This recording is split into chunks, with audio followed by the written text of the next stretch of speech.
Good evening. A man was shot and killed at a house on North Street, Denhamtown, Kingston today, as the authorities marked 5 years since the community was declared a zone of special operations, ZOZO. The incident occurred at least 1 hour before the start of an event at the Denhamtown Community Center in recognition of the milestone. The deceased has been identified as Chad Coleman. It's understood that Coleman was at home located between two ZOZO checkpoints about 12:35 p.m. when he was shot and killed. The gunman then escaped a strong police military presence now in the area. And Mello TV News will bring you more on this story in subsequent newscasts. In the meantime, the Association of Principals and Vice Principals hosted its 30th anniversary over the weekend at the Royalton Hotel in the Grill, Westmoreland. This saw the main focus being on the challenges faced in schools across Jamaica since the inception of the COVID-19 pandemic, and also the challenges faced in schools due to crime and violence amongst students. The guest speaker at this year's hosting of the event was Jamaican-Canadian educational lecturer Avia Glaze, who expressed that she is very elated upon seeing the concern that persons within the education system have for young people, and this, she says, has to be improved in the education system. Well, it has been a wonderful conference, one of the best I've been to for a long time. The caliber of speakers, the quality of the discussions, the critique, the encouragement to think about what we're doing and to come up with new solutions. I think it has been excellent. Also, the concern for the young people of the system. Yesterday, for example, I had a session with the chairman of school boards. What struck me as I listened to all of them, number one, the quality of education that they're providing. They want to improve. There's this approach that we're doing a good job, but we can do much better. So I really like that about those who are in the management component, the governance of our system. They want to do better. They have a belief in the system, but they're not satisfied with where they are. And that is a very good setting themselves up for continuous improvement. That was excellent. President of the association, Jennifer Williams, said the challenges faced are very grave, and she believes that Mrs. Glaze, who has transformed a number of education institutions across the world, will create a positive impact at this year's conference. A number of our schools have already started to implement conflict resolution workshops and seminars within the school.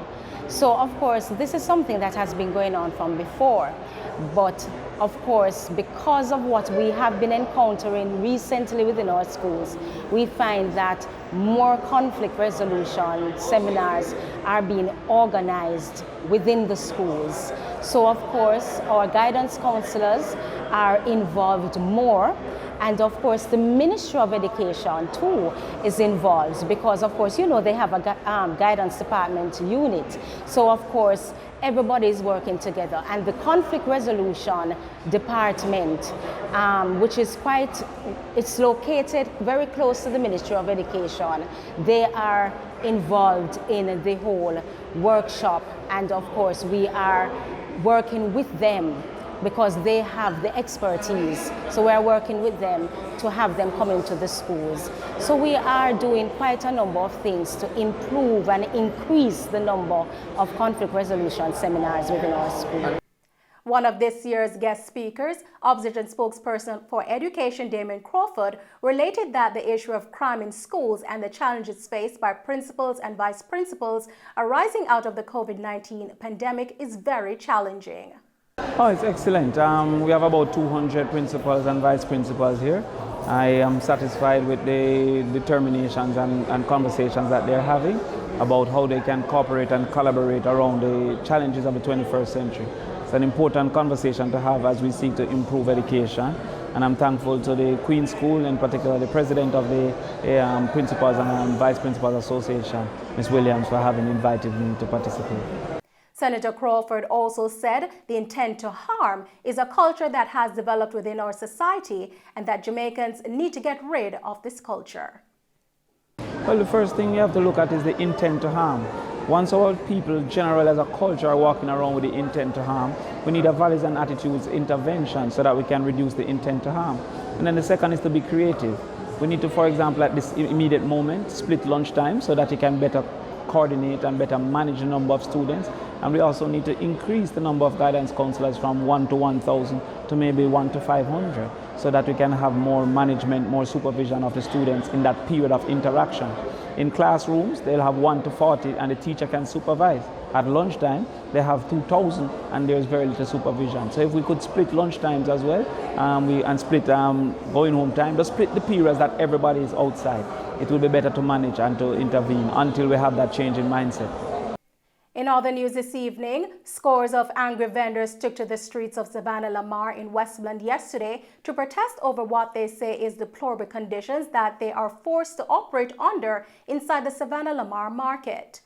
The disgruntled vendors staged the protest shortly after the start of a public order reset, which saw them being denied access to sell on the streets under a joint venture by the Westmoreland Police, the Westmoreland Municipal Corporation, and the Transport Authority. One vendor, Donna Wellington, says the space they provided for them is not safe, hence the need for them to venture out on the streets to sell their goods. I'm not feeling good about it because round here, as you can see, here is my little location round here. I usually sell round here and it happened that the people they are not coming round here. I have to build a cart and go out by the street. You understand me? I used to sell around here. They steal my money, they steal my ID, everything around here. So no security around here. As you can see, I buy 1 bag of onion and nearly 3 months now I sit on the cart here, in the stall here. Nothing, nobody not passing around here to buy anything. Around here you can see and clean, it no smell good, and me have to buy bleach and you know, flash all about to cut down the smell. People they don't want to stop around here to buy anything. The market, as you can see it for yourself, the market want to fix. We have no good facility, as you can see it right there. It's contaminated place, no smell good and so forth. Another vendor who gave his name as Wayne says he has been selling in the market for over 27 years, adding that several vendors at the market expressed concern that they are willing to sell from within the market, but first the conditions need to be addressed. Yes, that is a part of what we have to know, that we have to abide by the law and citizens in the market. But by right, they can do brute force to put it in the market, and the market don't in a no proper condition for we go to sell. Well, I'm selling on the cart now for quite a few years now, and I'm saying this to say that if everybody see what is right, we can go in the market and everybody all right now, but the market want to be fixed, because anytime rain fall, the market is no good whatsoever. Rain come and wet up your something, and rain come, puss and dog, rat, everybody mixed up together, and that is no proper convenient for the market, what we are selling vegetable and food in the market. So I'm saying this to that. Brother Mackenzie did come down here the last time and say, well, then the market grants such and such a money and the market need to be fixed, and whatsoever I'm saying is saying behalf of we say, well, then the market must come and fix, and money will grant to fix it, so they don't know the problem what being caused, it don't fix as yet. So we are now saying this to saying that we are want to come off the road. Yes, guys, don't right to selling on the road, but fix up the market and let us go in, man, in proper condition, man.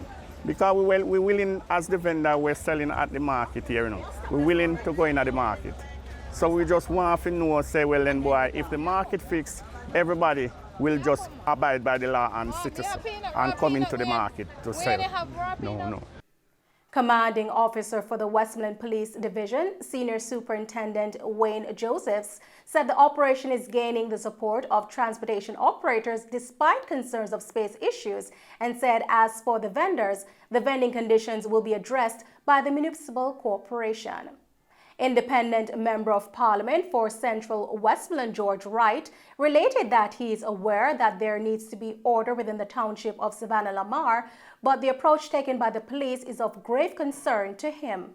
Law and order must prevail, but in doing so, I understand there was an action that's supposed to take place today where all the vendors of the street must come in the market.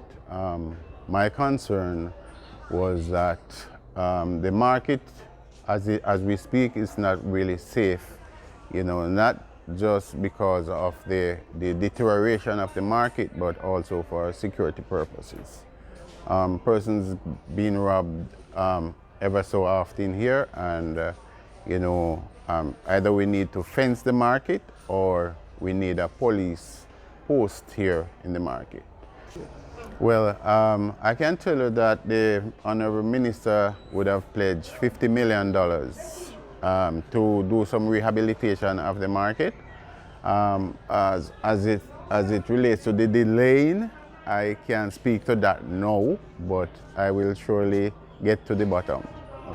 Mr. Wright indicated that he stands in full support of the vendors who are concerned that there should be an assessment of the deplorable conditions within the market space before they are being driven inside to sell their items in the unsanitary conditions. As you can see, the basement of the market is in a dilapidated state.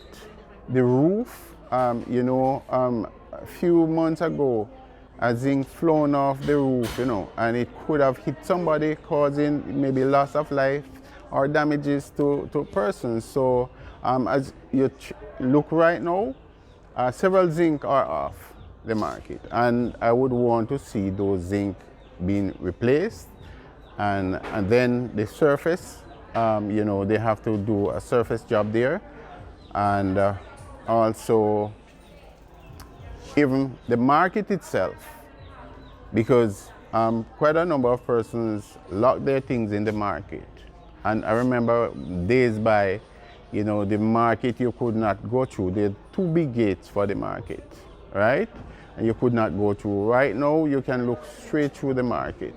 Anybody can go in with a big elephant.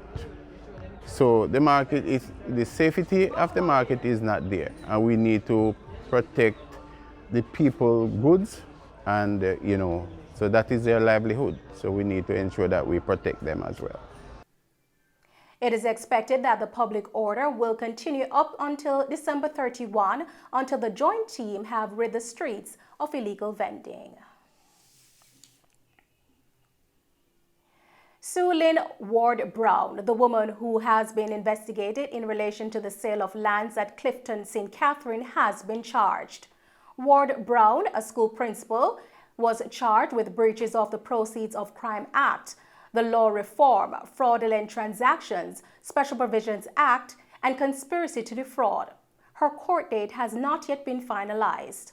According to information received, detectives have identified 3 persons of interest in the matter and are continuing to follow several investigative leads.